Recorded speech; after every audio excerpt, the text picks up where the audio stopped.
ये मैं हूँ, ये मेरा दोस्त है। यहाँ हम सेल्फी ले रहे हैं। तो दोस्तों मेरे वीडियो को देखें, इंशाल्लाह आपको बल्तिस्तान में बहुत खूबसूरत इलाके हम दिखाएंगे और किचन में भी मज़े मज़े के रेसिपी भी देंगे इंशाल्लाह अल अज़ीज़। और ये मेरा दोस्त है, ये माशाल्लाह इसका गाड़ी है रेंट का कार, बहुत अच्छा ड्राइविंग करते हैं। मैं इस्लामाबाद से यहाँ मैं आया हूँ इसके साथ, बिल्कुल किसी किस्म का परेशानी और मुसीबत के बगैर जिधर आप चाहते हैं रुके, आराम से चाय पिए, ये बिल्कुल रोकता है, रोक के आपका हाजत पूरा करके चलाता है।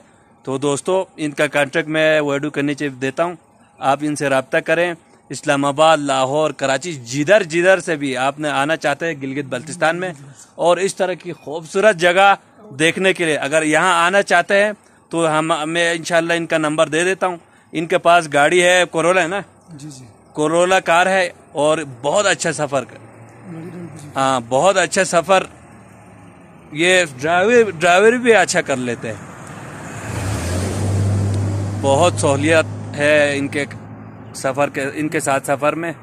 तो दोस्तों इंशाल्लाह मैं इस वीडियो के नीचे इनका नंबर देता हूँ, कांटेक्ट करें। और नमाज के टाइम पे भी रुकेगा और जो भी आपका हाजत है वो पूरा रुकाएगा। और ये गाड़ी माशाल्लाह, ये देखो ज़बरदस्त गाड़ी, अभी तो बहुत दूर से आया इसलिए गंद गुबार है, नया गाड़ी है ज़बरदस्त। चलो चलते हैं, अल्लाह हाफिज़।